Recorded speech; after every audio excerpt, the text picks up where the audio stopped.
wanting to understand, believing in the scientific process. Yep. So our schooling and being a teacher, the passage of schooling teaches us to make sense of things, and that's in the mind. It's make sense and measure and calculate. And why do we need that?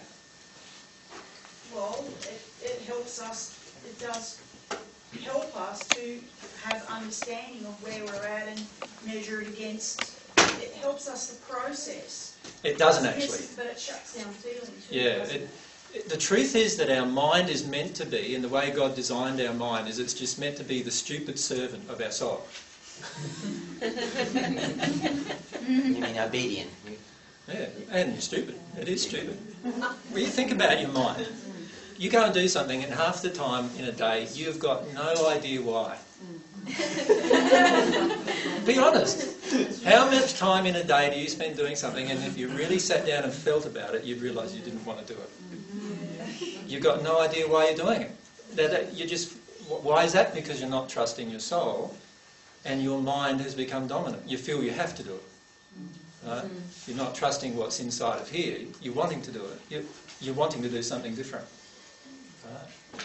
And this is the problem with your mind, is if you let your mind be dominant, you are going to do a lot of things in your life that you're going to regret later. How many have done things that are regretted later? Lots of us, right?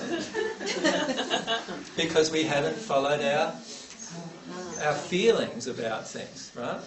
And I'm not talking about our feelings that are negative, because that's a different kettle of fish. I'm talking about feelings that are positive in terms of pure desire type of feelings. Right? When you follow those, everything always works.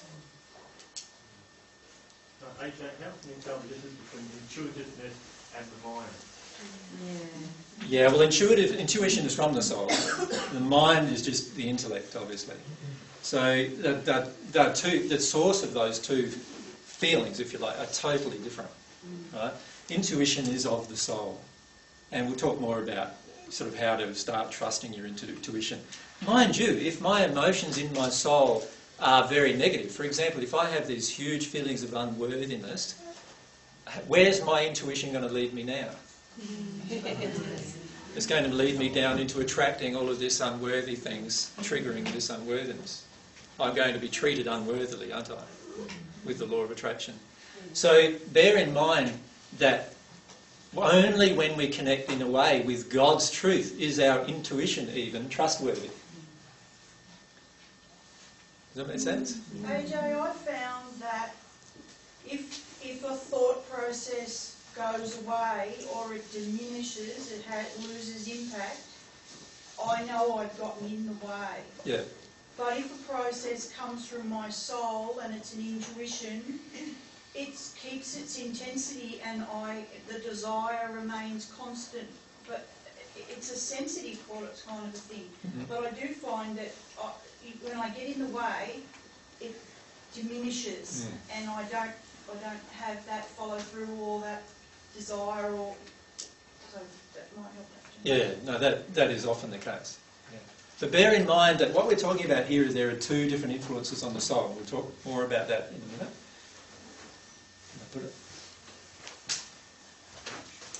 So let's say our mind. Here's our mind.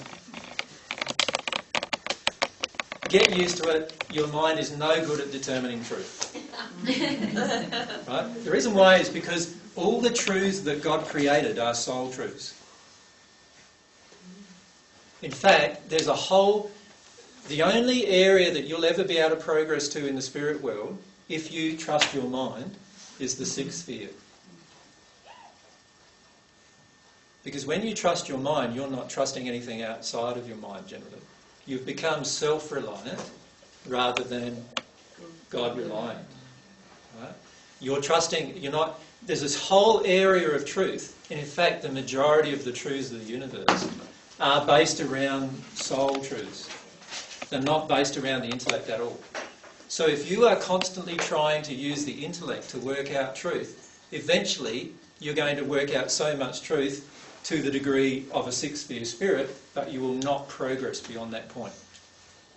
Right? Now, it's a lovely place to be, the sixth sphere. Right? And even on the earth, it's a lovely place to be. There are many people on earth who are channeling spirits who are in that state. But it's not the soul truth. Yes? I was just, with the mind thing, because I think I'm definitely mind dominant. We're using the example you gave before of someone bopping now. If I was to follow my like the feelings I got, I probably would bop them back, but I use my mind to neutralise that. Like, okay, yeah, this is the trouble, right? See, a lot of times the feelings inside of us are quite negative. Right? And if we followed them, what would happen? Yeah, how many of you felt like murdering someone this week? Nobody? Not this week. Last week there were... It's a fortnightly thing. It's a fortnightly thing, yeah. So it's only every payday or something. Yeah, quite often we will have a desire that is negative. Very true. Now, when we have a desire that is negative, what do we do with it?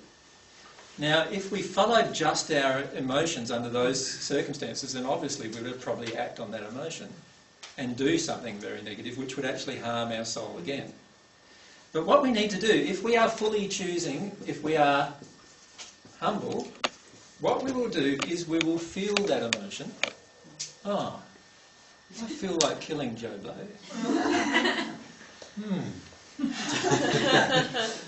I wonder what emotion is underneath that I don't want to feel. What emotion inside of me is underneath that I don't want to feel? Oh, well, he just stole my $1 million that I had in my bank. And now I'm destitute. What emotion did that bring up for me? What emotion did it bring up for you? He stole all of your money. Fear. Okay, so fear. Anger, but these are not emotions. These are capping emotions. What's underneath those? Rage is another capping.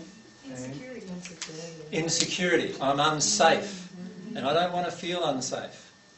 So in order to not feel unsafe, what am I willing to do? Get angry. And and then I feel really angry. I feel, in fact, in a rage. So I'm willing now to even consider murdering the person. Right? Why? Because I wasn't humble enough to feel the underlying emotion. So when I say feel the emotions, what I'm actually talking about is feeling the causal emotion, not feeling the effect-based emotions. And we'll deal with this more in a minute. Do you understand the difference between a causal emotion and an effect emotion? An effect emotion is anger or fear. They're all effects. They're not the real reason why you're feeling what you're feeling. They're just the reasons that you select in order to not feel the underlying emotion. They're the choices you make so that you don't have to feel the underlying emotion, which is even more difficult for you to feel. Do you follow me? So, in the case, all of my money has been stolen. I'm feeling fear that that's not the real emotion. Right? The real emotion is actually underneath the fear. I'm feeling anger, but that's not the real emotion. The real emotion is underneath the anger.